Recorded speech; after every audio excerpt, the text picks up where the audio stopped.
Hello, everyone, and welcome to Sovereign Lovestream. This is actually a special show. We're actually off this week.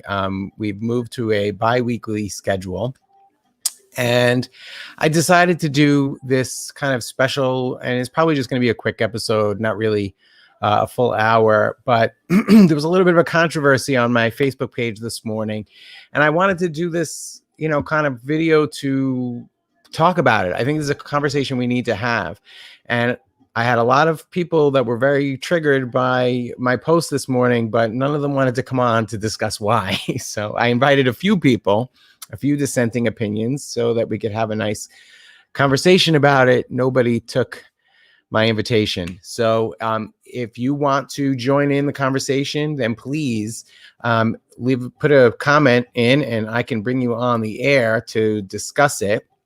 So the post was, I just recently got this shirt, America won't be great until Black Lives Matter. And this triggered some folks on my page, people that identify as members of the liberty movement. And so I wanted to talk about it. And unfortunately, I couldn't get anybody to take the bait. Nobody wanted to come on and discuss it. So the comment that I kept getting was, BLM is a Marxist organization, and if you stand with them, you're a Marxist, you're a statist, all these things, these same old memes. So a couple of months ago, I guess it came out that the main, what's considered to be the main organization of Black Lives Matter. And hey, if there's any Black Lives Matter supporters or organizers or members who also want to come on and discuss it, pro BLM, it doesn't have to just be anti, but I'd be happy to bring you on as well.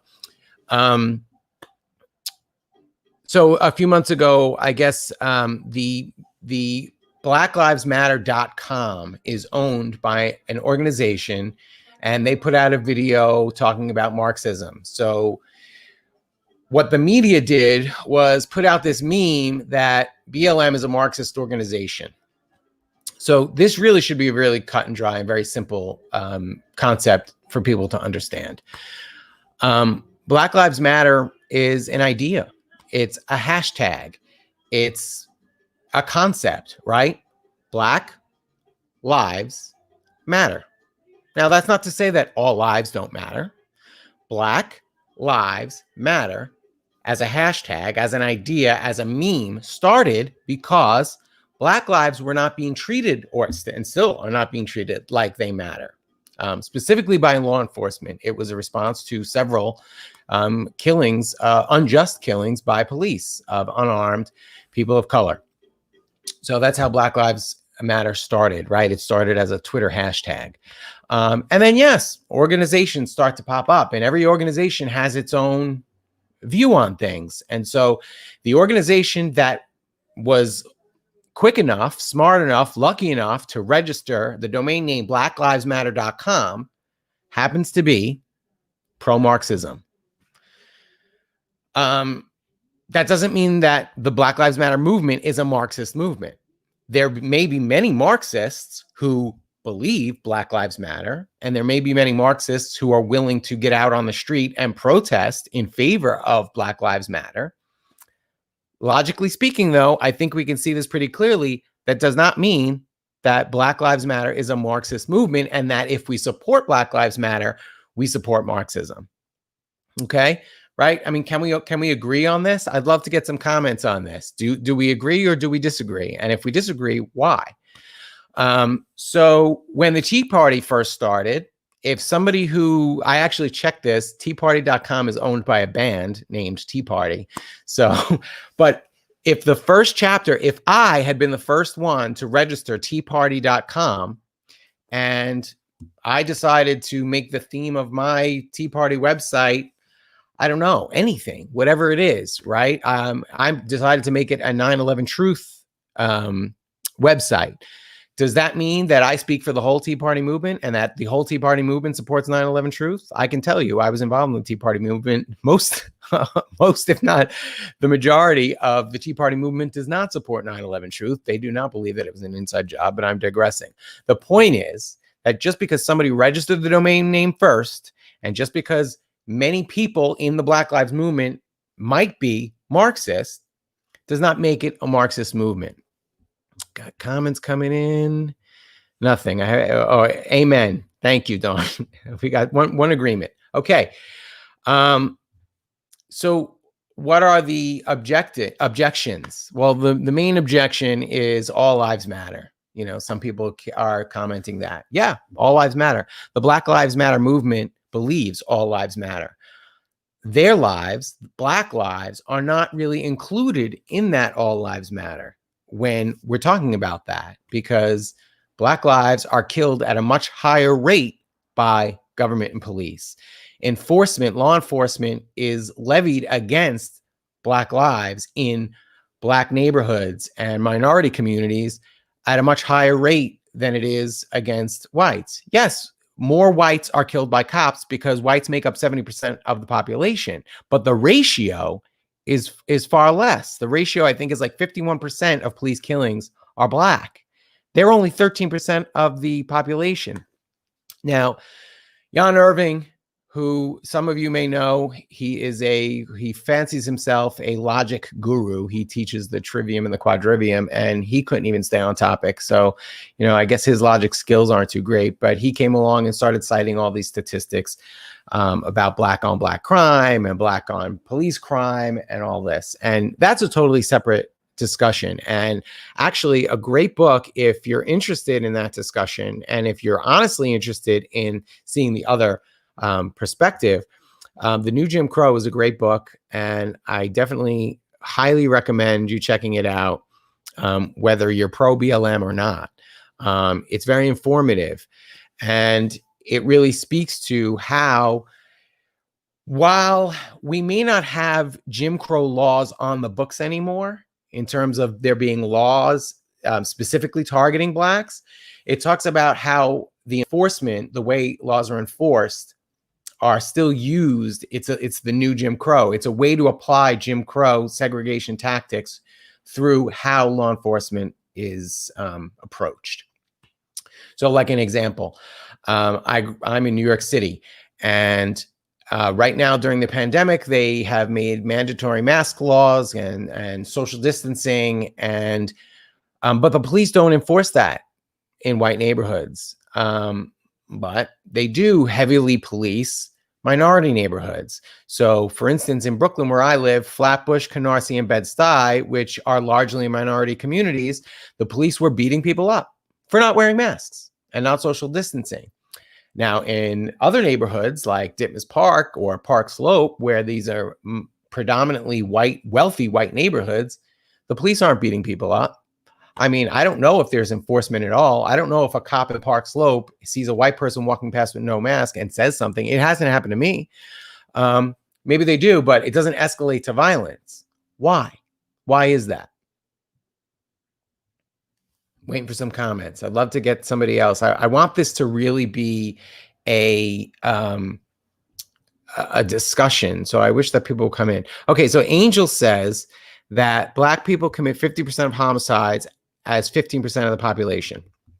Okay, I'd have to look at those statistics. Jan Irving also posted those, but according to the new Jim Crow, there's a lot of things that can be taken into account here.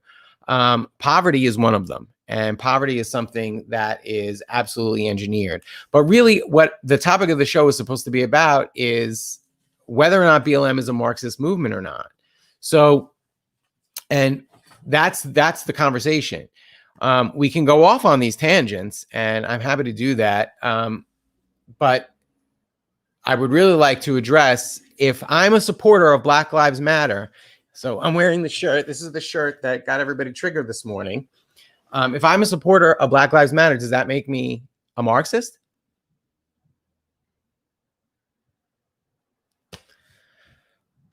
Obviously not. I'm not a Marxist. I'm an anarchist. I don't support any form of government. All forms of government are coercive. And, it's funny to me when people complain about Marxism, but yet they're talking about voting for Trump or voting for Biden or anybody. If you're voting, you're participating in institutional violence. Republican democracy is socialistic. It may not be as socialist as Marxism. It may not be as hard tyranny as Marxism, but it's still a lesser form of Marxism. They're confiscating wealth through taxation and then distributing it. Marxism says they'll distribute it to everybody so that everybody's equal. Who does the US government distribute it to? It distributes mostly to corporate America in the form of subsidies, military contractors through buying weapons. Yeah, a small amount goes to the people in terms of entitlement programs, but it's a tiny amount of the money it spends. Most of the money is skimmed off the top by crony capitalists. I mean, this isn't debatable. This is what we learned during the 2008 crisis. This all came out. So I don't see the... it's really frustrating. All right, let's see. Lisa J. I didn't see the post, but thank you for covering this important topic. I have a question. I don't need to come on air, but just have a quick query. I'm wondering about how to most effectively have conversations, raise awareness within the BLM movement around some of the systematic injustice at the CDC with other government and private health organizations that affect Black children and those in underprivileged communities the most. For instance, I guess there's another comment coming. Lisa's probably working on another comment. I'm guessing she's going to bring up the study by the CDC that says that Black boys in particular are more susceptible to autism, and there's a higher rate of autism presenting itself after the MMR vaccine. This was a study that was done, and there's a documentary called Vaxxed, I believe. Lisa, you can correct me if that's not the correct documentary. I'm pretty sure it's Vaxxed, and that they have the actual one of the scientists from the CDC who was a whistleblower and came out and said that the CDC was burying this information. Yeah, I mean, I think that there's a lot of white supremacy that's kind of hidden in these things, right? Let's bury this. Or the fact that abortion is, the rate of abortion in the minority community is like 51%. Look, I'm like both pro-choice and pro-life, right? I would never encourage anybody to have an abortion, but I don't think government should be interfering in anyone's bodies. And that's either in terms of making abortion illegal or forcing vaccines on people. So yeah, I think people should absolutely educate themselves. Everybody, well, no matter what color you are, you should be educating yourselves before you inject yourself with something or undergo a medical procedure. I think, again, the high abortion rate in the Black community comes from poverty, and poverty is engineered. The government wants us all to be the power, not even the government, right? Because the government is just one arm. It's really the ruling class, the financial class, the 1% or the 0.01%, however you want to define it, right? The Illuminati. Whatever it is, there's a class that has power and they want to maintain that power. And how do they do that? By keeping the rest of us too poor to rebel, right? Or too poor to live our best lives, even though that's a trick anyway, because you can live your best life being, very poor. You could live in a third world country and live in abject poverty, but have a wealth in your heart, right? But and I think you can also, when you attain the wealth in your heart, and this is something that we really talk about a lot on Sovereign Lovestream, you can then manifest material wealth as well. So you don't ever have to stay in poverty, I don't believe.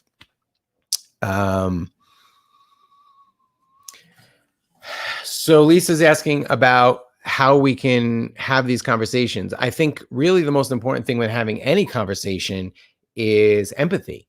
And I think that's really what's lacking here. And I want to read a comment that I made that is a little bit long, and I don't want to paraphrase it. Give me 1 second. Okay. So in the libertarian or liberty movement, there has been a discussion over the past few years of brutalism, the brutalist libertarians, and the humanitarian libertarians. Sometimes this may be considered like right and left libertarians. I don't really use those right and left terms because I think they're fallacious in and of themselves. But let me just read this because I think this really sums up the difference between libertarians who can respect the BLM movement and support the BLM movement and those who can't. The brutalist versus humanitarian argument boils down to empathy. Brutalists see the need for the minimum amount of respect, the non-aggression principle, right? That's like the minimum amount of respect that you could show someone is to not initiate aggression against them. And the libertarian definition of aggression is force, fraud, or coercion, okay? So the brutalists see the need for the minimum amount of respect, the non-aggression principle. Respect people enough to not initiate force against them. For humanitarians, the non-aggression principle is only the starting point of morality. It's a baseline moral standard to start from. Humanitarians go a step further to strive to empathize with others, even if they violate the NAP. So you have Marxist Black Lives Matter supporters who would be willing to violate the non-aggression principle.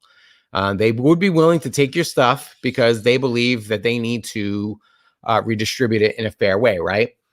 But we can empathize with the emotional motivation for that.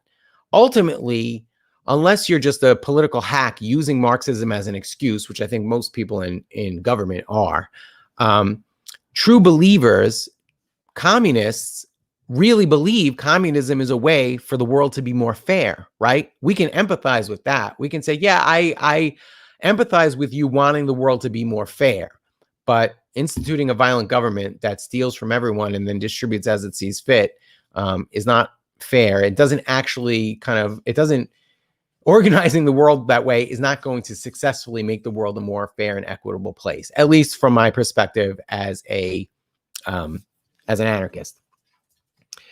Humanitarians go a step further to strive to empathize with others, even if they violate the non-aggression principle, not to agree or respect the actions that violate the non-aggression principle, but to empathize with the reasons that people violate the NAP. Most times it's fear. Fear is really the ultimate source. So all these people that are anti-BLM, they're seeing things in the media. They see high crime rates being reported in minority communities. Somebody already made the comment that Blacks commit more murders, even though they're only 13% of the population, they commit 50% of the murders. Well, if you go to the new Jim Crow book, it kind of addresses this to some degree. What if not all the murders that are attributed to Blacks are actually being committed by Blacks? We know that law enforcement is framing people for murder. We know it does this all the time. There are some cases that end up coming out, right? I think the boxer, the Hurricane, Denzel Washington did a movie about it, and that's how the Innocence Project started.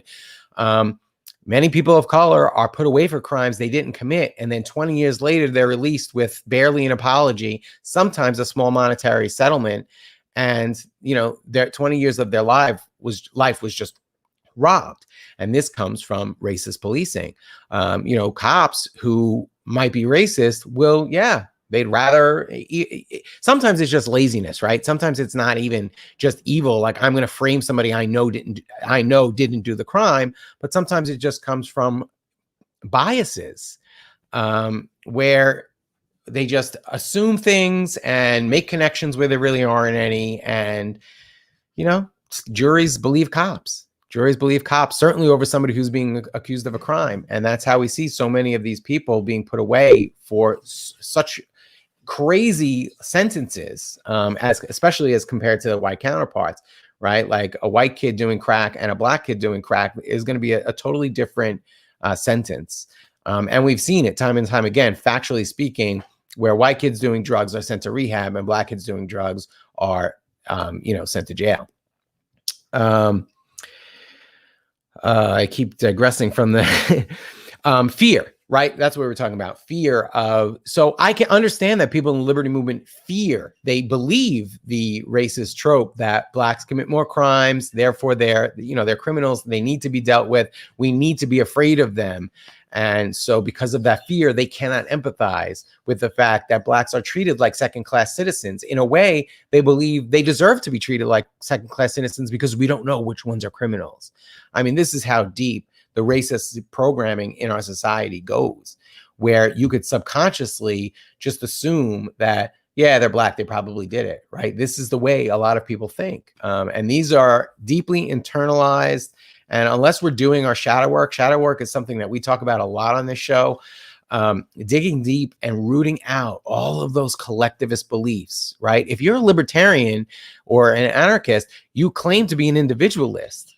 There's no rights. There are no collective rights unless we have individual rights. But if you're still subconsciously making these collectivist kind of assumptions, then you're no better than a Marxist. I'm sorry. It's the truth of the matter. We have to be constantly rooting out these collectivist beliefs, even if they're subconscious. And when we see them, question it. Oh my God, why am I collectivizing people this way? Right? When we empathize, we connect with others. And when we connect with others, we can effectively spread the liberty message. So Lisa was asking, how do we best deliver this message? Empathy. Listen to people of color who talk about the racism that they experience. Don't deny their experience. As a white man, I walk around and I don't experience racism. People don't look at me the wrong way or follow me around a store or, there's just infinite ways that people are treated like second-class citizens that way, right? Like, I wish that somebody could come on and share their experience.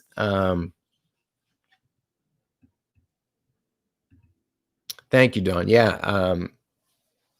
I don't really, I do still identify as a libertarian because the core of libertarianism is really just the non-aggression principle. Many people that claim to be libertarians really aren't. They may be pro-drug, pro-legalization on certain things. They may be, kind of socially libertarian or economically libertarian. But if they're not applying the non-aggression principle to every area of their life, then can you really be called a libertarian? You may lean libertarian, right? Like Rand Paul is not a libertarian. He's a statist. He just leans libertarian on certain issues, and certain issues he's great on legislation. He introduced the Breonna Taylor Act to stop no-knock warrants, but on other issues, he's terribly statist. So we can't really call him a libertarian. Even Ron Paul is problematic in some areas. And then some people will say, well, you're just a purist. And to me, yeah, maybe I am. Maybe I am a purist. And I think that we should be purifying ourselves. And again, this goes back to shadow work. Shadow work is about purifying yourself. It's about being in your integrity and applying your philosophical beliefs consistently and to everything in your life. So empathy is the best way to deliver a message. If you have a Marxist friend, a person of color who is involved in the BLM and they're Marxist, you can empathize and recognize that they probably, of course they do, experience racism. And you can listen to that, and then you can explain how institutional violence exacerbates racism, that statism itself is racism's cousin, and in some ways, maybe the child. Statism is the child of prejudice, right? Because the state was formed as a way to centralize and control power. So it's literally started as a way to oppress the minority, or really it's to oppress the majority. But they use that, especially in democracy like ours, in Republican democracy even, they use it to oppress the minority.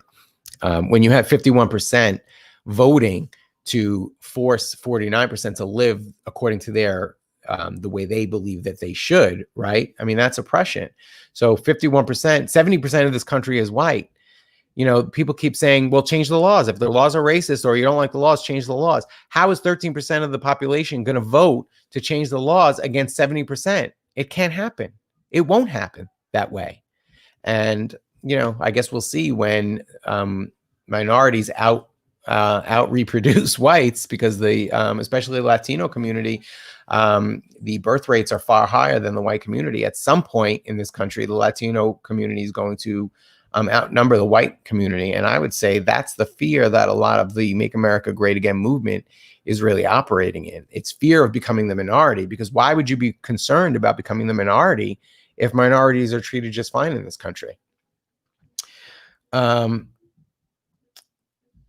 When we empathize, we connect with others. And when we connect with others, we can effectively spread the liberty message. No one is born an anarchist. We all have or a libertarian. We all have had statist beliefs at some point. Empathize with statists and watch how they respond to liberty.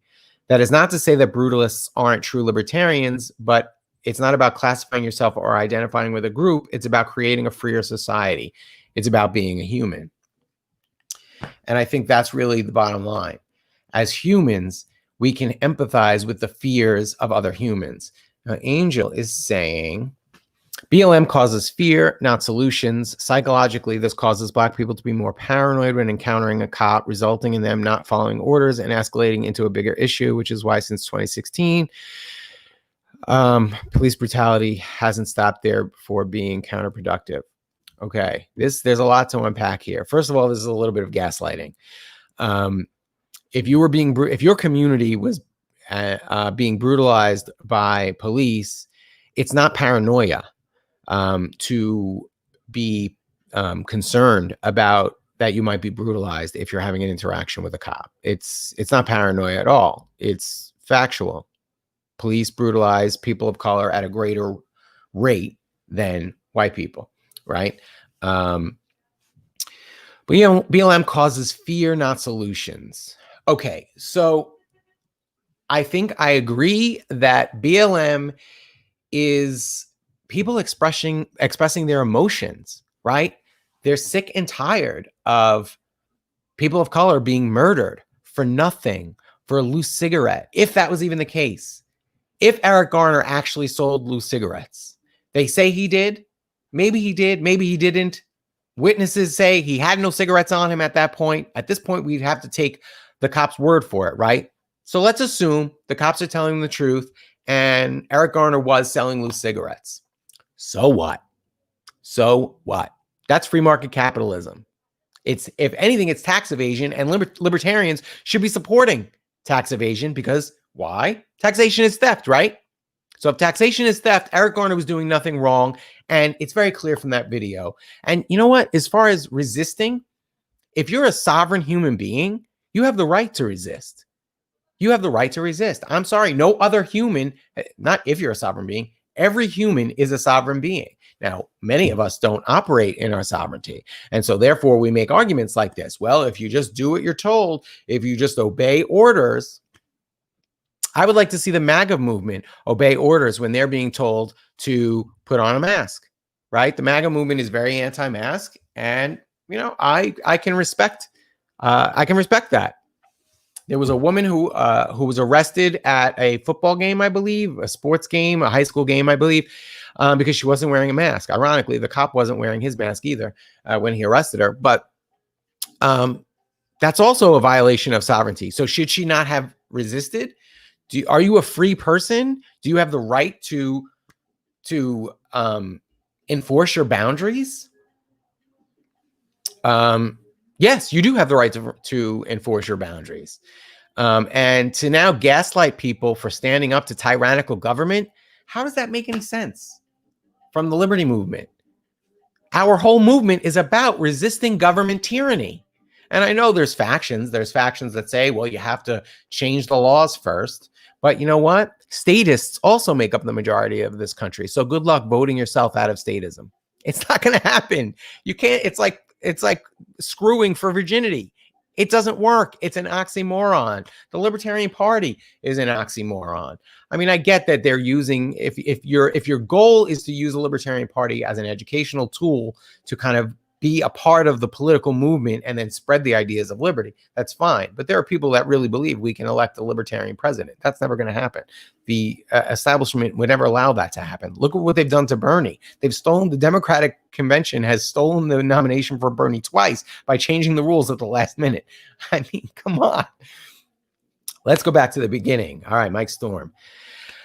Let's go back to the beginning. Why are the cops there in the first place? Are they revenue generating or protecting people and property? Well, I would argue that all police activity is all police activity is revenue generation. They're not protecting people or property. There may be at times they coincidentally protect people or property in the course of their revenue generating duties. but that's not the purpose. There are some cops that I believe go into it with the well-intentioned, because they do believe they want to help people, they want to protect people, and think they're doing the right thing. And so there may be moments where cops act like human beings, but it's not because they're cops that they're protecting people and property. The badge doesn't all of a sudden make them better people, right? So, and I know, Mike, that you agree that police are, and statism itself is fallacious. Right. Exactly. Thank you, Dawn. Black Lives Matter was preceded by centuries of being told that Black lives don't matter. So going back to Angel's comment earlier, BLM causes fear. I think what BLM is an expression of emotion. It's an expression of sadness, of rage. That's really the spectrum, right? And everything in between. There are people who are sad about the way Black lives are treated, and there are people enraged by the way Black lives are treated. And I think those are the people that we see on the streets, people that are angry enough to do something about it.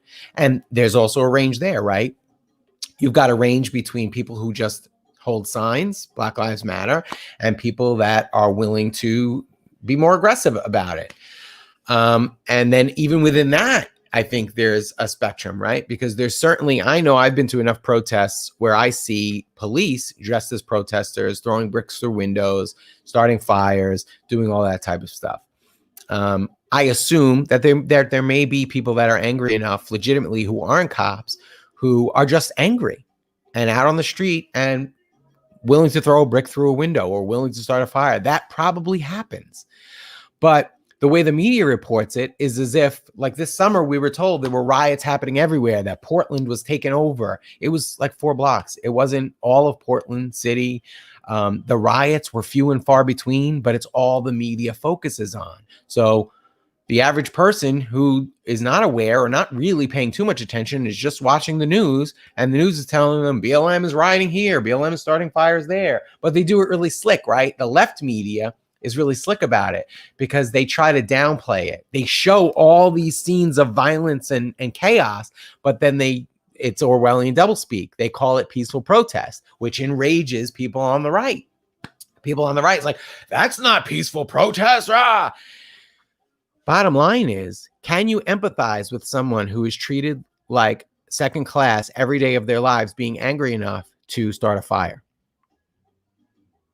If police were stopping and frisking you, average white guy, average white woman, every time you go to the store, you walk to the corner store to buy cigarettes or buy milk or buy eggs, if you were getting stopped and frisked every single time you left your building or your home, would you become angry? If this happened for decades, if this was the lifestyle you led, would you be angry enough to throw bricks or start fires? I think we can all empathize with that anger if we really dig deep enough, if we really are willing to look past the behaviors and see that people are hurting inside. And if they're acting that way, that's why they're acting that way. And I think even the police who are provocatoring some of this stuff, the cops that go undercover into the protests and start the violence, I've seen this. I've seen it firsthand in person at the G20 summit in 2009. I was there protesting Obama, and I saw police dressed as protesters with the black masks on. They were dressed as the Black Bloc, which is totally a Fed-run anarchist group. It's not a grassroots anarchist group. It's a total. It's what was the term that Nancy Pelosi used? AstroTurf. It's AstroTurf. It's fake grassroots, right? And I've seen police throwing bricks. We have, if you look on YouTube, there's plenty of videos of police being caught and stopped, and legit grassroots protesters saying, no, this is not what this protest is about. And actually, it happened this summer as well. There's plenty of videos. I saw plenty of videos of white protesters throwing bricks through windows and black protesters stopping them and saying, no, this is not what we're about. We're not about property destruction.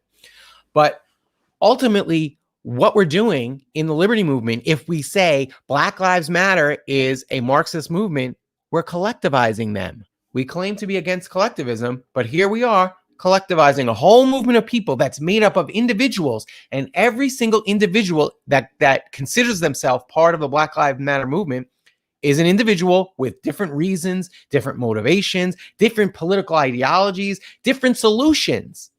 Some of them are anarchists. Some of them are constitutional Republicans. They want a constitutional republic. Some of them are Republicans and vote Republican. Some of them are Democrat and vote Democrat. Some of them don't vote at all. Some of them don't vote because they think voting is worthless. Some of them don't vote because they're anarchists and they think voting is immoral. There's 1,000,001 different ideologies within the Black Lives Matter movement, just like there's 1,000,001 perspectives within the libertarian or the liberty movement or the truth movement or any one of these movements that we're a part of. So we have to stop collectivizing. Black Lives Matter is not a Marxist movement. It is a movement to say Black Lives Matter.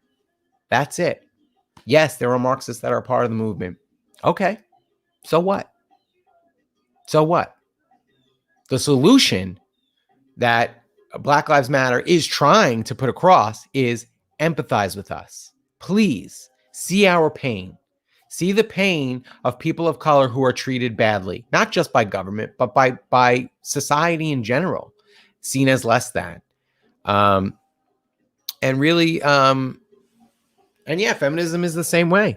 It's the same thing. There are all kinds of different ideologies in feminism. I think feminism at its core is just women lives matter, right? That's what feminism is. Women are not less than men. Women are not above men. Women are equal to men. We are all sovereign beings. And that's what it's all about. So all we have to do is empathize with other people because they're humans too.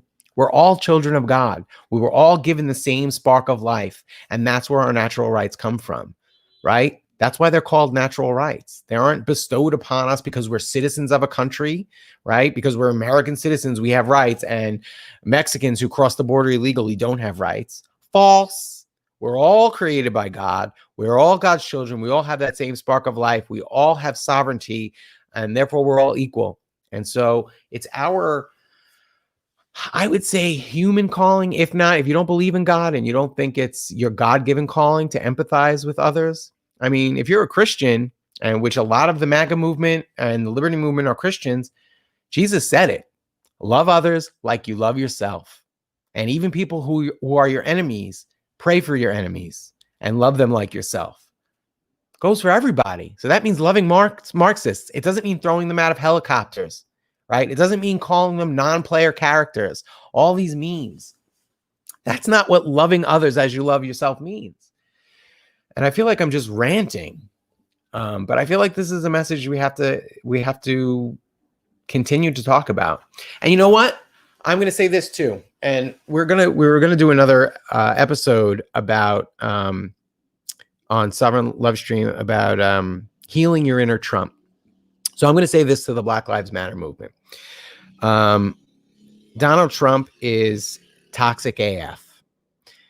He is a full-blown narcissist. He ultimately is also a child of God. He has a sick and abused little boy inside of him that acts out constantly, that just vomits all over the whole country.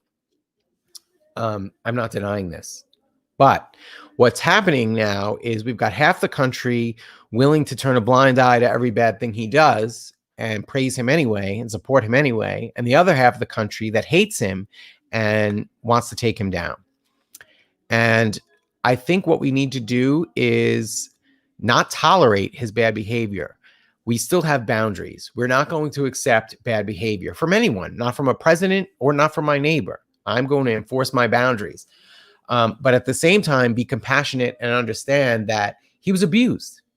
He was abused. We don't know much about his childhood, but just by virtue of the way he acts, he is a Jungian archetype. He is a classic Jungian archetype. He was abused as a child. We know this. We could see this by the way he acts. He does not feel worthy. He does not feel loved. And that's what leaders reflect the lead. Okay, I'm getting to that. Thank you.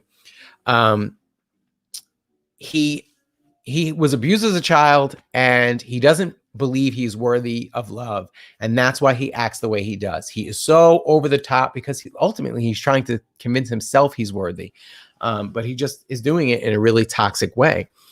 And on another level, Trump is exposing to us the shadow of our society. We all have a Trump inside of us, and we all have to heal that Trump.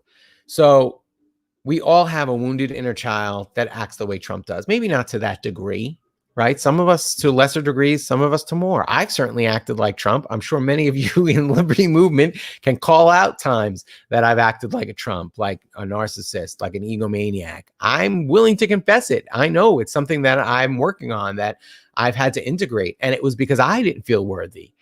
I talked about it on the show many times about how I had some issues with my mom. There were some things she said to me or did in my childhood that in my young brain, I interpreted as her not loving me. And then I felt like, oh, I'm not worthy. And then what I ended up doing was going over the top, becoming a narcissist to convince myself that I was worthy. I guess that's why I can see Trump for who he is. And believe me, I get frustrated and angry, and I call him a scumbag too.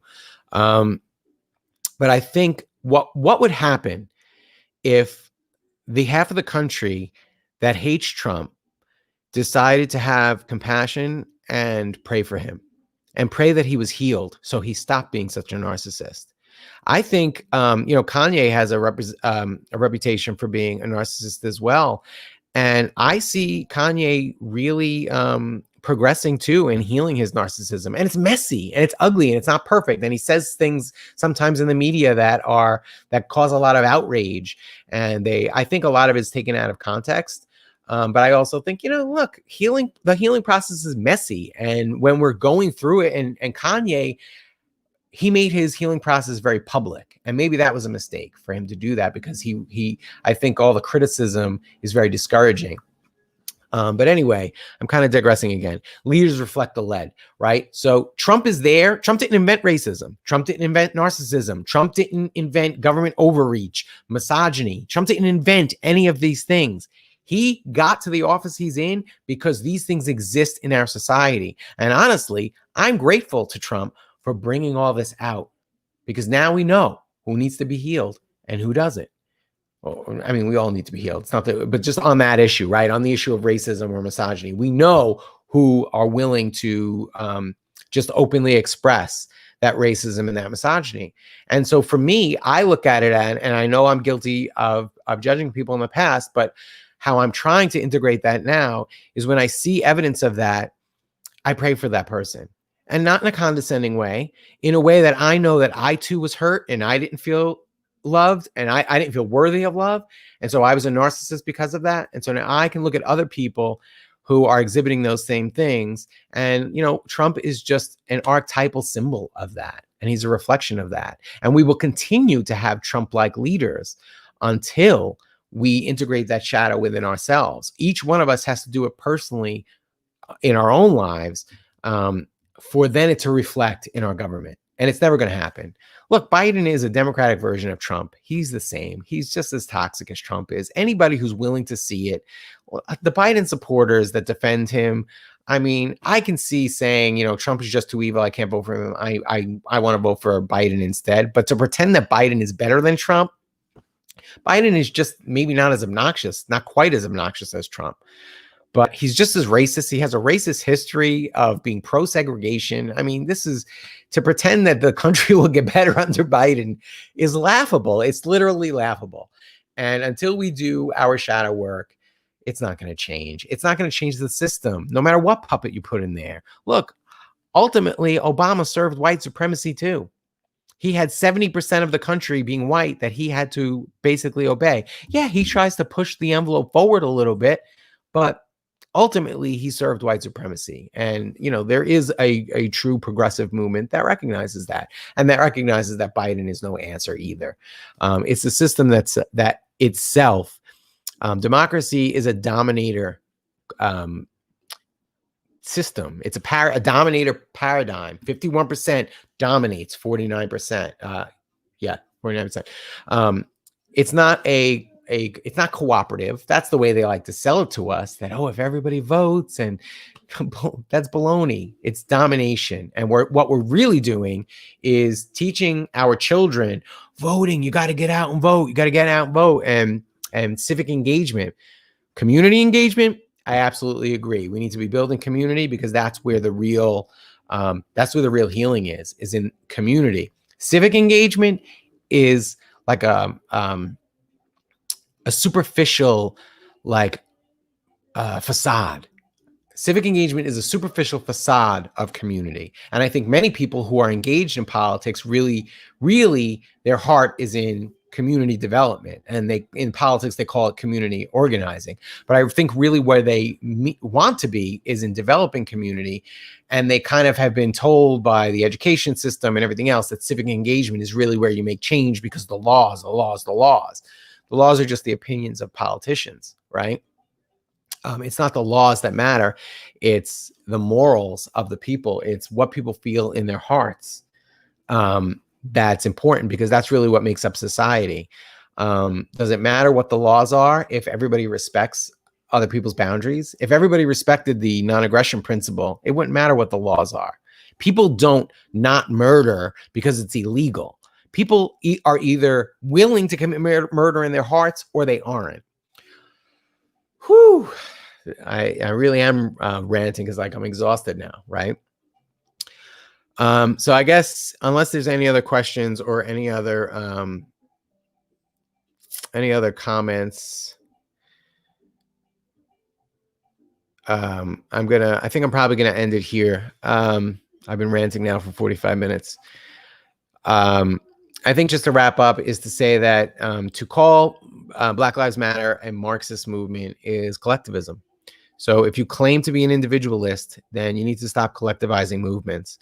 And I would challenge you to ask people, sincerely, ask people. You see somebody with a Black Lives Matter shirt on the street, stop them and ask them what that means to them. And I can guarantee you 99% of the people you stop are not going to say, oh, I want a Marxist solution to Black Lives Matter, to the problem of racism, right? I genuinely don't believe that the majority or even close to the majority. I think it's a very small minority that take extremist positions like Marxism or the alt-right, like neo-Nazis.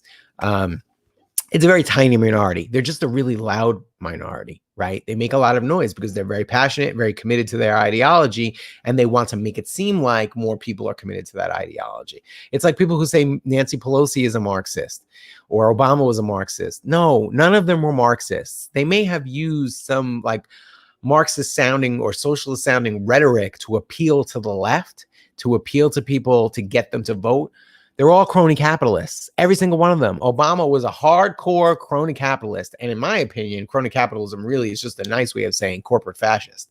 I mean, that's really what I think it is. I know a lot of people would argue with that too. But look, the high-level Republicans and high-level Democrats are not Marxists and they're not conservatives. They're not constitutionalists either. Because if they did, they would have to be rebelling against 99% of what our government does. And they don't. So I don't buy those. That's like a media-driven thing. That's the divide and conquer. Oh, you know what? That's what I want to bring up.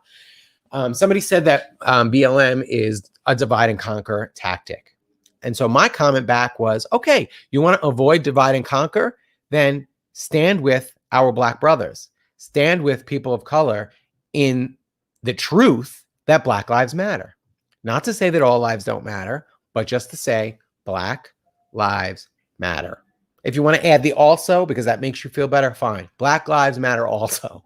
I mean, that's ultimately what the movement is about, right?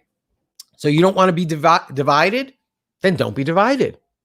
When somebody says Black lives matter, you say absolutely Black lives matter. And then if they follow up with that and we need Marxism, well, then you could say, okay, well, I agree Black lives matter, but no, Marxism, let me give you my perspective on Marxism and why that's just as oppressive as our current system.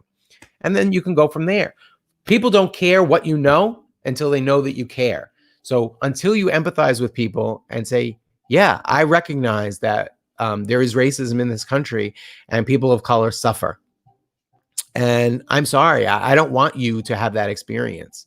And then once you form that connection through that empathy, now they're open to hearing the ideas of liberty. Because honestly, the media has given the mainstream culture the idea that libertarians are selfish and evil. I mean, this is the most ridiculous thing. Libertarianism is literally an ideology of consent, of never violating someone else's consent. This is something that progressives should be all about.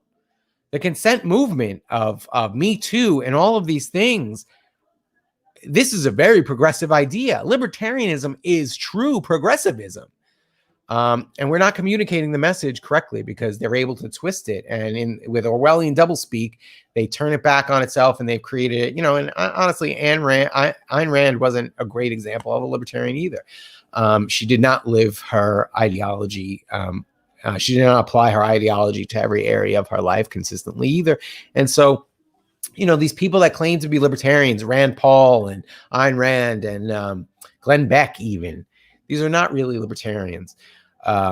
They may have some libertarian stances for sure. But anyway, I'm going to start ranting again. So that's my rant for today. America will not be great until Black Lives Matter as well. And I'm sorry, that's just the truth.